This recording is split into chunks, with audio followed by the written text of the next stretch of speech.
Hello to all my future professionals. First of all, a very huge kudos to you all. You did it, you nailed it, and you did it your bestest. Whatever you can do, you did it in your best possible way, right? So, many congratulations to you all in advance. ठीक है, जो भी आप लोगों ने exam दिए हैं, no matter आपका ये नीट का एग्ज़ाम था, री नीट का एग्ज़ाम था, कोई स्टेट पीसीएस का एग्ज़ाम था, सीएससी का एग्ज़ाम था, या ओवरऑल इन जनरल अगर आपने कोई भी एग्ज़ाम दिया है एंड रिजल्ट एक्सपेक्ट कर रहे हैं, रिजल्ट की एक्सपेक्टेशंस आप लगा के बैठे हैं कि आखिर क्या आने वाला है, आपका एग्ज़ाम कैसे गया, क्या आपने सही से परफॉर्म किया नहीं किया, ये तो आपसे बेहतर कोई जानता ही नहीं है। बट यस, सबको संभावना होती है रिजल्ट जानने की। तो आज हम एक बहुत ही डिफरेंट रीडिंग हम अपने सभी एस्पिरेंट के लिए लेके आए हैं, फ्यूचर प्रोफेशनल्स के लिए लेके आए, future doctor, future what not, future engineers, future IAS, future PCS and future professionals के लिए हम ओवरऑल ये रीडिंग लेके आए हैं कि लेट्स सी कि जो आपने एग्ज़ाम दिया है, क्या पॉसिबिलिटी बनती है कि आप इस एग्ज़ाम को क्लियर कर पाएंगे, या क्या आपसे छूट रह गई, क्या आपसे चीज़ें छूट गई, या हर एक चीज़ को हम जानने की इसमें कोशिश करेंगे कि आपके लिए क्या पॉसिबिलिटी बन रही है इस एग्ज़ाम को क्लियर करने की या ना क्लियर करने की। क्या आपने अच्छा किया, क्या आपने थोड़ा सा कमी रह गई, ठीक है जी, हर एक चीज़ को हम देखेंगे। So yes, first of all I would like to tell you कि एक इंट्यूशन बेस्ड रीडिंग है, ठीक है, एंड जनरल कलेक्टिव रीडिंग है। तो जितनी आपके साथ रेजोनेट होगी उतनी लेना, एंड बाकी leave the rest for others, ठीक है जी। सो यस, एंड रीडिंग से पहले मैं सबको बेस्ट ऑफ लक बोलना चाहूँगी, best of luck for your future. Life एक एग्ज़ाम से ख़त्म नहीं होती, it is just a part, not the whole life. Exam हमारी लाइफ का एक पार्ट होता है, पूरा लाइफ कभी नहीं हो सकता, ठीक है जी। तो इसी लेक्चर के साथ हम स्टार्ट करते हैं अपनी रीडिंग को, ठीक है। 3 फाइल्स आपके सामने दिख रही होंगी, जस्ट चूज़ वन इंट्यूटिवली। अपनी इंट्यूशन का इस्तेमाल करके फाइल को चूज़ करें, बहुत ज़्यादा दिमाग नहीं लगाना है, ठीक है जी, बहुत ज़्यादा दिमाग आपको यहाँ पे नहीं लगाना है। Just breathe in, breathe out. Now you can choose your file and time stamp मैं डिस्क्रिप्शन बॉक्स में डाल दूंगी, कमेंट सेक्शन में डाल दूंगी, आप वहाँ पे जाके अपनी फाइल चूज कर लेना। So hello and welcome, file number 1। तो अगर आपने ये फाइल चूज़ किया है तो ये आपका फाइल नंबर 1 है। हम आपके लिए सफलिंग करते हैं, ठीक है। तब तक आप यूनिवर्स से प्रे करें, या फिर जिस भी एंटिटी पे आप बिलीव करते हैं उनसे प्रे करें कि आपको सही गाइडेंस दी जाए, ठीक है। And please keep in mind it's just an exam and it is just a prediction based on your intuition and based on the cards guidance, ठीक है जी। सो बहुत ही लाइट हार्ट होके हम ये रीडिंग देखेंगे, ठीक है जी। चलिए चेक कर लेते हैं कि फाइल नंबर 1 के लिए सारे एस्पेक्ट, उनका एग्ज़ाम कैसे गया, उन्होंने कैसा परफॉर्म किया, क्या पॉसिबिलिटी बन सकती है उनके रिजल्ट को लेके, ठीक है जी। चलिए best of luck and check करते हैं, ठीक है जी। फाइल नंबर 1, जिन्होंने भी फाइल नंबर 1 को चूज़ किया है, लेट्स सी उनके लिए क्या आउटकम आता है।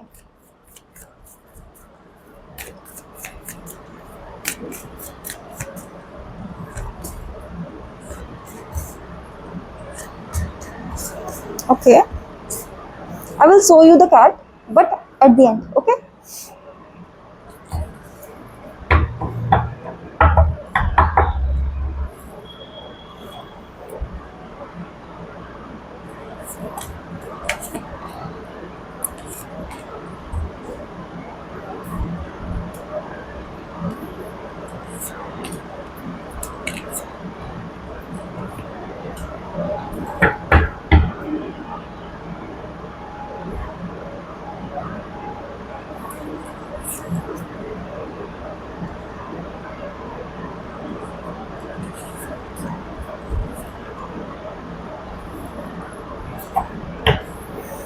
सो फाइल नंबर 1 जी, हमारे डियर फाइल नंबर 1, जिन्होंने भी फाइल नंबर 1 को चूज़ किया, फर्स्ट ऑफ ऑल अगर आप बहुत ज़्यादा इस समय टॉक्सिटी में माइंड को अपने घुमा रहे हैं, एनर्जेटिक तो हैं, सोच तो रहे हैं कि यस यस आपके लिए चीज़ें काम करेंगी, इस बार आपने सब कुछ सही किया, पिछली बार आपने चीज़ों को थोड़ा सा डिफरेंट तरीके से किया था, बट वो चीज़ें आपके लिए वर्क नहीं कर रही थी। But right now file number 1, I can see कि अभी आप थोड़े से रिजल्ट को लेके काफ़ी टेम्प्टेड हो रहे हैं, मुझे ऐसा लग रहा है कि आपका एग्ज़ाम काफ़ी सही तरीके से गया हुआ है एंड आप काफ़ी कॉन्फिडेंट भी हैं। आप अपने रिजल्ट का वेट कर रहे हैं, ऑफ कोर्स वेट कर रहे हैं तभी यहाँ पे आए हैं, बट पॉजिटिव तरीके से वेट कर रहे हैं। मुझे ऐसा लग रहा है कि आपको एक्सपेक्टेशंस है कि आप इस बार फोड़ देंगे रिजल्ट में। आई थिंक आप ये सोच रहे हैं कि आपका नाम कहीं ना कहीं रिजल्ट में तो आ ही जाएगा। ठीक है जी, पाइल नंबर 1 जी। सो यस, पाइल नंबर 1 जी, मैं आपको ये बताना चाहूँगी कि अभी आपका जो माइंड ऑफ स्टेट बना हुआ है, ठीक है, वो कहीं ना कहीं बहुत ज़्यादा टेम्प्टेड है, बहुत ज़्यादा रिजल्ट को लेके टेम्प्टेड है। तो प्लीज़ टेंशन ना लो तुसी जी। ठीक है, फाइल नंबर 1। चलिए अब मैं बताती हूँ कि आपका रिजल्ट, आपका एग्ज़ाम कैसा गया। आपने बहुत मेहनत की, ठीक है, बहुत मेहनत की, बहुत काम किए, और इस बार एक नई तरीके से शुरुआत की अपने इस प्रोसेस के लिए, एग्जामिनेशन प्रोसेस के लिए। ठीक है जी, कुछ चीज़ें यस आपके लाइफ में मुझे ऐसा लग रहा है कि ऐसी थी जहाँ पे आपको रिजल्ट में थोड़ा सा एग्जामिनेशन प्रोसेस में थोड़ा सा स्टकनेस फील हुई होगी कि यार ये तो आ ही नहीं रहा, इस पर मैं क्या करूँ। बहुत सारे क्वेश्चंस आपके एग्जाम्स में ऐसे होंगे जहाँ पे आप सोचते रह गए होंगे, देखते रह गए होंगे, but you nailed it, still you nailed it.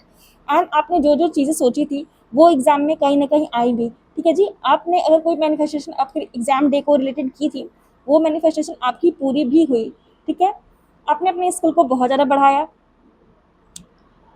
And overall मैं ये कहूँ तो यस, आपका पूरा पूरा एग्ज़ाम ऐसा लग रहा है कि 70 to 80% मैं ये मना के चल सकती हूँ कि 70 to 80% आप बिल्कुल सेटिस्फाइड हैं आप जो भी एग्ज़ाम में करके आए हैं, राइट। 70 to 80% आप बिल्कुल अपने आप से सेटिस्फाइड हैं कि आपने जितना सोचा था, जितनी मेहनत की थी, उसका आप एग्ज़ाम हॉल में उतार के पेपर पे या जो भी है, अगर आपको ऑनलाइन एग्ज़ाम हुआ होगा तो वहाँ पे आप उतार के आए हुए हैं। ठीक है जी, अगर इतनी पॉसिबिलिटी आपके साथ बन रही है देन फाइल नंबर 1, ये रिजल्ट का भी पॉसिबिलिटी आपके साथ रेजोनेट जरूर होगी। बट यस, अगर आप कहीं ना कहीं थोड़ा सा ये सोच रहे हैं कि मैंने इस टाइम पे गलती कर दी, यहाँ गलती कर दी, तो मैं उसको भी थोड़ा सा बताने की कोशिश करती हूँ। कुछ कुछ क्वेश्चन में ऐसा लगा होगा, कहीं कहीं जगहों पे ऐसा लगा होगा कि आप बहुत ज़्यादा उस क्वेश्चन के साथ रिलेट कर गए।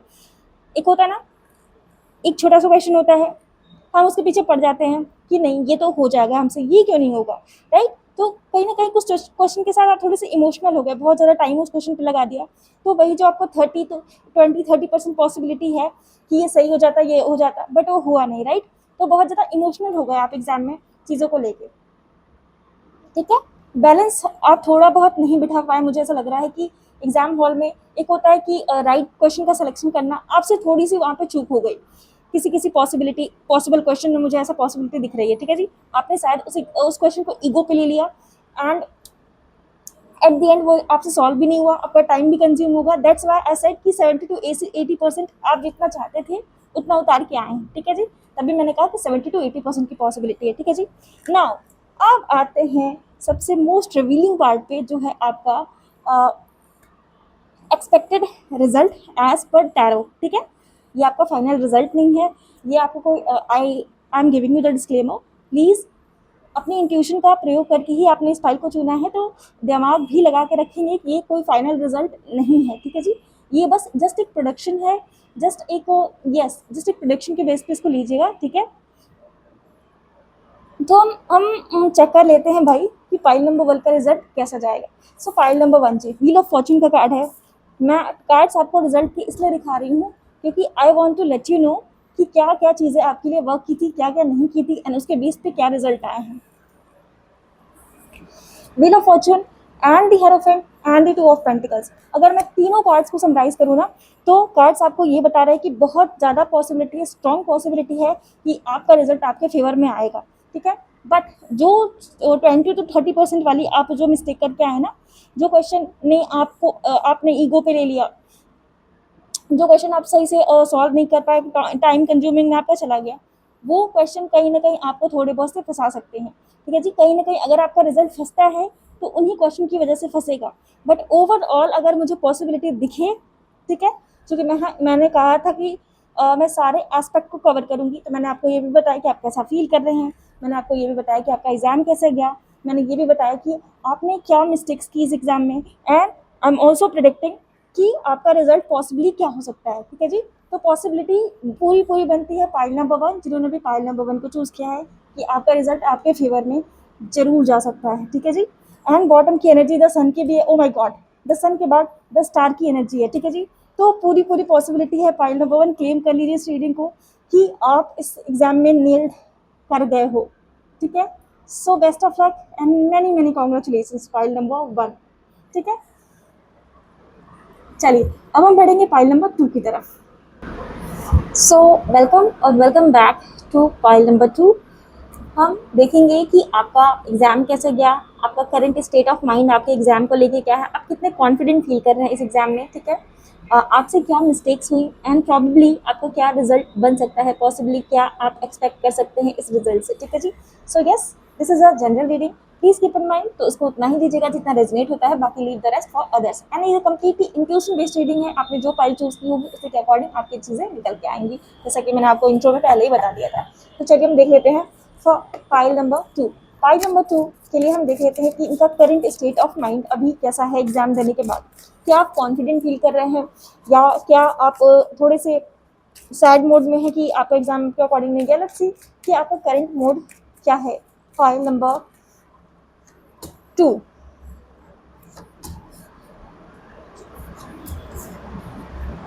चलिए नाउ हम चेक करते हैं कि फाइल नंबर 2 का एग्जाम कैसा गया। फाइल नंबर 2 का एग्जाम कैसा गया।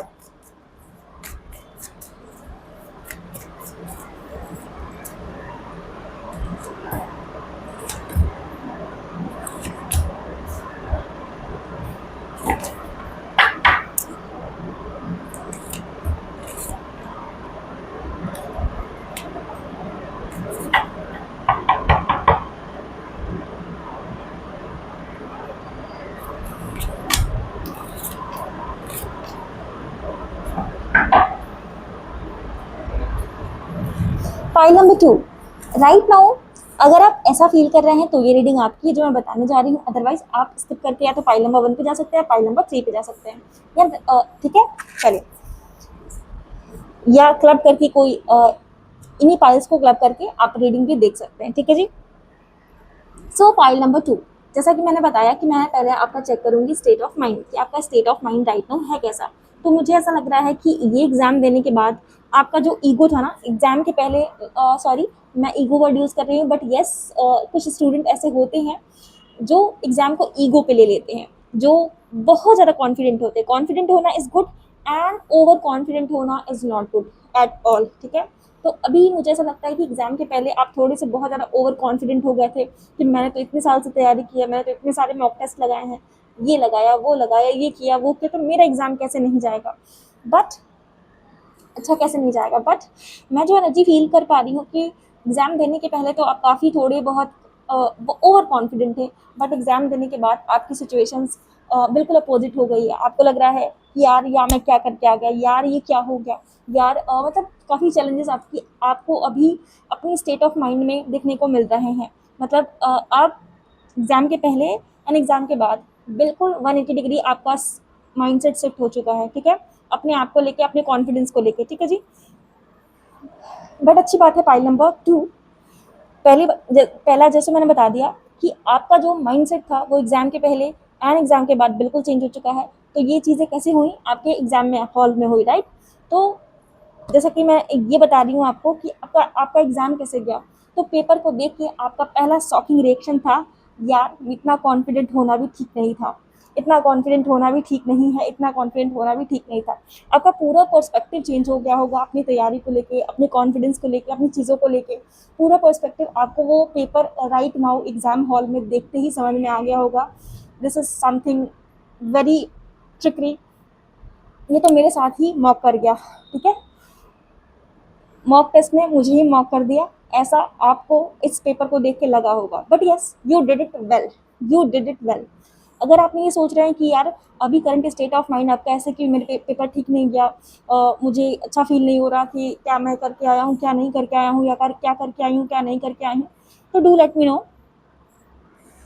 Sorry I will let you know कि आपका एग्ज़ाम बहुत अच्छा गया है, जितना आपने सोचा था उससे भी अच्छा आपका एग्ज़ाम गया है, ठीक है जी। शायद क्वेश्चन ऐसे रहे होंगे एग्ज़ाम में जहाँ पे आपको समझना आया होगा कि क्या इसका आंसर क्या होगा, शायद आंसर कीज़ भी अभी नहीं आई हैं, या आई हैं तो वो भी बहुत ज़्यादा वेरिएशन के साथ आई हैं। तो अभी आप अनुमान नहीं लगा पा रहे कि आपका एग्ज़ाम कैसा गया, आप कट ऑफ क्लियर करेंगे या नहीं करेंगे। सो फाइल नंबर 2 मैं ये कहूँगी कि आपका एग्ज़ाम बहुत बहुत अच्छा गया है, बहुत ही ज़्यादा अच्छा गया है, ठीक है जी। आप जो माइंडसेट अभी नेगेटिव पड़े हुए हैं उसको छोड़ के बाहर निकलिए, क्योंकि मुझे कार्ड्स के थ्रू जैसा पता चल रहा है कि आपका एग्ज़ाम तो अच्छा गया है, ठीक है जी। एंड रही बात आपके मिस्टेक्स की कि आपने क्या मिस्टेक्स किए होंगे, इसको रिलेट करके देखिएगा। कुछ क्वेश्चन को लेके आपको माइंड में बहुत ज़्यादा क्लैरिटी थी कि ये तो मेरे से हो ही जाएगा, ठीक है जी। बट एट द एंड जब आप उसको सॉल्व करने बैठे, आपका टाइम भी कंज्यूम हुआ, वो क्वेश्चन भी आपसे सॉल्व नहीं हुआ, एंड आपने उस क्वेश्चन को ईगो पे लेके अपना काफ़ी टाइम बर्बाद कर दिया, अपना क्वेश्चन हॉल का, क्वेश्चन पेपर का बहुत कीमती समय आपने उस क्वेश्चन को लेके बर्बाद कर दिया, उन क्वेश्चंस को लेके बर्बाद कर दिया, राइट। सो अगर ऐसी हुई है तो ऑब्वियस बात है फाइल नंबर 2 आपकी ही रीडिंग है। अगर इन सारी सिचुएशन से आप गुजर चुके हैं या गुजर रहे हैं तो आपकी रीडिंग है, आपको पता चल ही गया होगा, ठीक है जी। ना अब हम आते हैं कि फाइल नंबर 2 के लिए रिजल्ट क्या होगा, most awaited section of your file, ठीक है जी। फाइल नंबर 2 आपके लिए रिजल्ट क्या हो सकता है, तो मैं ये बताना चाहूँगी फाइल नंबर 2 कि अभी यूनिवर्स का ये कहना है कि फाइल नंबर 2 बर्डन को छोड़िए, ठीक है जी, बर्डन को छोड़िए एंड एंजॉय करिए, क्योंकि आपका रिजल्ट अच्छा ही आने वाला है, आप कट ऑफ क्लियर करने वाले हैं। बट यस, अगर रैंक की बात है तो अगर बहुत ज़्यादा हाई रैंक एक्सपेक्ट करके चल रहे हैं तो मैं अभी थोड़ा सा ये कहूँगी कार्ड्स की पॉसिबिलिटी देख के कि आपको अभी शायद बहुत ज़्यादा हाई रैंक एक्सपेक्ट करने की ज़रूरत नहीं है। एक होता है ना कि मुझे एम्स दिल्ली मिल जाएगा, मुझे MCA मिल जाएगा, वो मिल जाएगा, शायद ऐसा कुछ ना हो। बट येस, आप कट ऑफ पार कर लेंगे, लिस्ट में नाम आपका आ जाएगा। रैंक में थोड़ी बहुत प्रॉब्लम हो सकती है, बट ओवरऑल ये एग्ज़ाम आप प्रोबेबिलिटी है कि आप क्लियर करेंगे, ठीक है जी। आपका हार्डवर्क पे ऑफ होगा इस पूरे रिजल्ट के दौरान। बट यस, मुझे ऐसा लग रहा है कि आपका रिजल्ट आने में काफ़ी टाइम लग सकता है, आपको पेशेंस की काफ़ी ज़रूरत है इस रिजल्ट के लिए। ये वैसा रिजल्ट नहीं है जो तुरंत क्विक आ जाए, ठीक है जी। एंड आ भी गया देन आपको कहा जा रहा है कि आप क्लियर कर लेंगे, बट शायद रैंक आपके अकॉर्डिंग अभी नहीं होगी, ठीक है जी। So this was all about you file number 2। Hope so reading resonate हुई है then do like, subscribe and share. And please keep in mind कि एक जनरल कलेक्टिव रीडिंग है, सबके साथ रेजोनेट नहीं होगी, जिसके साथ जो पार्ट रेजोनेट होता है ले, एंड बाकी leave the rest for others, ठीक है जी। हेलो पाइल नंबर 3, अगर आपने ये इमेज चूज की है तो ये आपकी पाइल नंबर 3 है एंड ये आपकी ही रीडिंग है, ठीक है। तो चलिए हम देख लेते हैं पाइल नंबर 3 के लिए एक्सपेक्टेड रिजल्ट क्या हो सकता है, उनकी राइट नाउ की सिचुएशन क्या है, उनका एग्जाम कैसे गया, सारे एस्पेक्ट को हम फटाफट व्यू कवर करके इस रीडिंग को क्लोज करेंगे, ठीक है जी। And but please keep in mind एक जनरल कलेक्टिव रीडिंग है पाइल नंबर 3, तो इसको जनरल ही लीजिएगा, जितना पार्ट आपके साथ रेजोनेट करे you can take, otherwise you can leave the rest behind for others, ठीक है। चलिए पाइल नंबर 3 के लिए हम चेक करते हैं कि पाइल नंबर 3 का एग्ज़ाम कैसे गया, उनका करंट स्टेट ऑफ माइंड क्या है, एंड पॉसिबिलिटी क्या है कि उनका रिजल्ट क्या होगा, उनके फेवर में होगा या उनके अगेंस्ट होगा। चलिए देख लेते हैं पाइल नंबर 3 के लिए। पाइल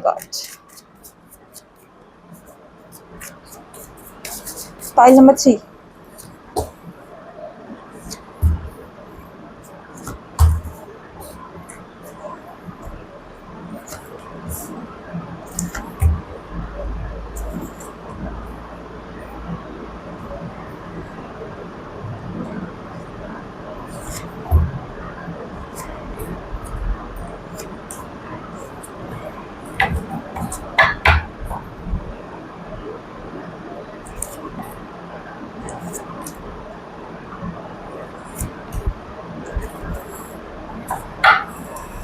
पाइल नंबर 3, अभी मुझे आपकी करंट स्टेट ऑफ माइंड में ऐसा लग रहा है पाइल नंबर 3 जी कि आपके अंदर थॉट्स बहुत ज़्यादा इधर उधर चल रहे हैं। कभी तो आपको लग रहा है कि हो जाएगा, कभी तो आपको लग रहा है कि नहीं होगा, कभी तो लग रहा है यार मैं चीज़ें ठीक करके नहीं आया, कभी तो लग रहा है कि मैंने ईगो पे ये क्वेश्चन गलत कर दिया, अपनी बेवकूफ़ी में ये क्वेश्चन गलत कर दिया।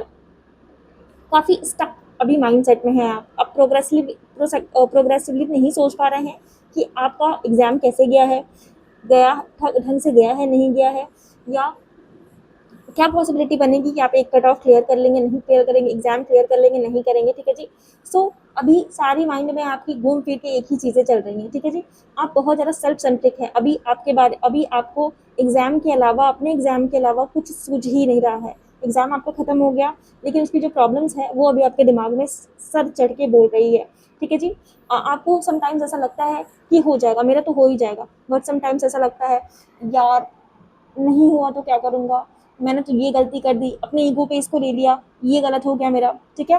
तो बहुत सारे थॉट्स आपको अपने एग्जाम के लेके कंप्लीटली चल रहा है, वो सबको I can understand as a student also. I can understand कि जो हम एग्जाम दे के आते हैं तो एक रिलीफ वाली माइंडसेट भी होती है, बट साथ में साथ फ्यूचर की भी टेंशन होती है कि रिजल्ट कैसा आ जाएगा। खासतौर से जब हम आईआईटी, नीट, जेई जैसे पेपर को देते हैं या अदर कॉम्पिटिटिव एग्जाम्स को देते हैं तो काफ़ी बहुत सारा टेंशन हमारे माइंड में रहता है। तो कहीं ना कहीं वही स्टेट ऑफ माइंड आपका पाइल नंबर 3 इस समय है। एक रिलैक्सेशन आपको हो रही है, बट रिलैक्सेशन से कहीं ज़्यादा सिर्फ एग्जाम रिजल्ट आपके माइंड में घूम रहा है, ठीक है जी। तो चलिए देख लेते हैं, ये तो रहा आपको करंट स्टेट। अगर रेजोनेट हो रही है तो आगे की फाइल आप आगे की जो रीडिंग है वो आप देख सकते हैं, ठीक है जी। नाउ अभी आपका एग्जाम कैसे गया? तो आपका एग्जाम तो मुझे लग रहा है कि गुड, बिकॉज मुझे ऐसा लग रहा है कि आपने एग्जाम में अपने माइंड का टू द पॉइंट बहुत यूज़ किया है। एक होता है ना कि हम बहुत ज़्यादा कुछ पढ़ लिख के जाते हैं, बहुत ज़्यादा प्रैक्टिस करके जाते हैं, अब वही एग्जाम में रेप्लिकेट करते हैं। बट मुझे ऐसा लग रहा है कि आपने इस एग्जाम में बहुत ज़्यादा अपनी क्यूरियोसिटी को डाला है, बहुत ज़्यादा अपने कॉमन सेंस को लगाया है, ठीक है जी। बाकी अदर बच्चों से आप काफ़ी आगे थे एक एग्जाम में कॉमन सेंस लगाने के मामले में। आपने अपनी नॉलेज का भरपूर यूज किया है, कॉन्सेप्ट वगैरह जो भी आपको पढ़ाए गए, जो भी आपने पढ़े, उसका भरपूर आपने इस एग्जाम में यूज़ किया हुआ है, ठीक है जी। एंड ये एग्जाम पेपर ऐसा भी था कि कम्प्लीटली आपका माइंडसेट चेंज हो गया। एंड बट अच्छी बात ये है कि आपको उस माइंडसेट को कोप अप करने आया। बहुत बच्चे होते हैं कि एग्जाम हॉल में क्वेश्चन देख के अगर कुछ किसी अदर प्लैनेट से आ जाता है तो पैनिक हो जाते हैं, राइट। बट कुछ बच्चे ऐसे होते हैं जो उसको कोप अप कर जाते हैं। तो मुझे आप वो दिखे कि एग्जाम चाहे कितना भी टफ रहा, कितने भी क्वेश्चन उठपटांग आए, लेकिन आप कोप अप कर गए उससे, आपने पूरी माइंड का आपने यूटिलाइज किया, ठीक है जी। आप सेटिस्फाइड हैं अपनी जो भी परफॉर्मेंस हुई, आप उससे सेटिस्फाइड हैं। थोड़ा बहुत आपका पर्सपेक्टिव जरूर चेंज हुआ है कि इस एंगल से नहीं, इस एंगल से भी पेपर को तैयार करके जाना चाहिए था, but yes you are satisfied right now, ठीक है। एग्जाम देने के बाद आप सेटिस्फाइड थे, अभी आपके माइंड में जो भी चल रहा है वो तो चल रहा है, वो तो रिजल्ट को लेके है, बट एग्जाम को लेके आप कहीं ना कहीं अपने माइंड में सेटिस्फाइड थे। हाँ, अपने गलतियां करके थोड़ी सी मुझे ऐसा लग रहा है कि शायद आप किसी क्वेश्चन में बहुत ज़्यादा दिमाग लगाते रह गए, या किसी क्वेश्चन को बहुत ज़्यादा हार्डवर्क करते रह गए, किसी क्वेश्चन में, किसी एक क्वेश्चन में अटके पड़े रह गए। मुझे अटकने की बहुत ज़्यादा मतलब फीलिंग आ रही है, अटकने की बहुत ज़्यादा इंट्यूशन आ रही है कि आपने किसी क्वेश्चन में बहुत ज़्यादा अटक करके टाइम वहाँ पे वेस्ट कर दिया, ठीक है।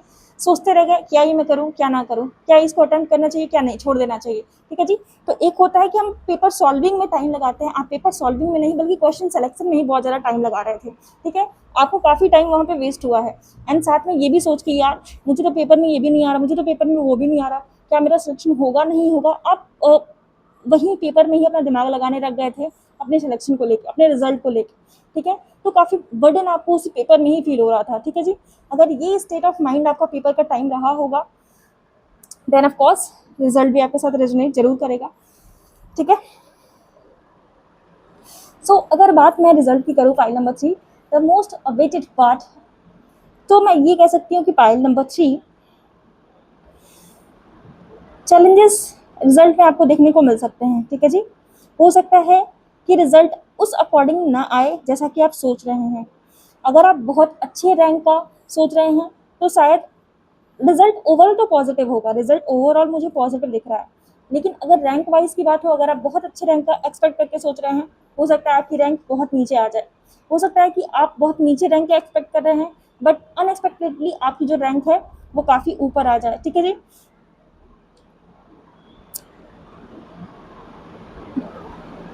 यस, ओवरऑल तो मैं यही प्रेडिक्ट कर पा रही हूँ आपके लिए, बट यस पॉजिटिव रिजल्ट होगा, बिल्कुल होगा। And also one more thing, ये मैंने किसी फाइल के लिए नहीं बताया लेकिन मैं आपके लिए बता रही हूँ। रिजल्ट आने के बाद भी आप अगर वो रिजल्ट आपके फेवर में आ गया तो भी, नहीं आया तो ऑब्वियस सी बात है वो कुछ ना कुछ सोच रहा ही है। बट अगर आप वो रिजल्ट आपके फेवर में आया तो भी, अगर आप एग्जाम क्लियर कर गए तो भी आपके माइंड में ऐसा रहेगा कि शायद मुझे एक बार और ट्राई करना चाहिए, शायद ये वो रिजल्ट नहीं है जो मैं एक्सपेक्ट कर रहा हूँ, या शायद मुझे इस फील्ड को किसी और फील्ड में जाना चाहिए। आपके माइंड में ये मतलब जो है ना मेंटल, मैं क्या कह सकती हूँ, मेंटल डेडलॉक बना रहेगा कि क्या मैंने एग्ज़ाम दे के सही किया, क्या अगर मेरा एग्ज़ाम में रिज़ल्ट मेरे फेवर में भी आ जाता तो क्या मुझे इस पाथ को चूज़ करना चाहिए, नहीं करना चाहिए? आप रिज़ल्ट के बाद भी काफ़ी कन्फ्यूज़ मुझे दिख रहे हैं। रिज़ल्ट आपके फेवर में आ सकता है, no problem, no doubt, yes, बिल्कुल, बिल्कुल, बिल्कुल। बट यस, यस, यस, आप थोड़े से अंदर ही अंदर सोचेंगे उस चीज़ को लेके, क्या मैंने सही किया? क्या मुझे यही करना है अपनी लाइफ में? क्या मेरा करियर गोल यही है? क्या मेरा करियर पाथ यही है? क्या मुझे चेंज करना चाहिए? ठीक है जी। So this was all about you file number 3। Let me know कि चीज़ें आपके साथ कितनी रेजोनेट होती हैं इन द कमेंट सेक्शन। ठीक है। सो मिलेंगे किसी ऐसे ही प्यारी सी रीडिंग में। होप सो रीडिंग आपके साथ रेजोनेट हुई है, अच्छी लगी है। And also disclaimer, it's a collective general collective reading, जितना पार्ट रेजोनेट होता है उतना ले, बाकी leave the rest for others. ठीक है जी। So bye bye file number 3, take care, goodbye. And अपना रिजल्ट मुझे कमेंट सेक्शन में लिख के ज़रूर बताएंगे कि क्या रिजल्ट आया। And present state of mind भी ज़रूर लिखेंगे कि प्रेजेंटली रीडिंग आपके साथ कितनी रेजोनेट हुई है, क्योंकि ऑब्वियस सी बात है, अगर प्रेजेंट सिचुएशन रेजोनेट हुई है, आपके एग्जाम की कंडीशन रेजोनेट हुआ है, तभी रिजल्ट भी रेजोनेट होगा आपके साथ, right. So this was all about you file number 3। मेरी बहुत सारी शुभकामनाएं हैं आप सभी लोगों के साथ, आपका रिजल्ट बहुत अच्छा निकले, आप लोग जल्दी जल्दी मिठाई लेके मेरे पास जरूर आ जाए। चलिए bye bye and take care.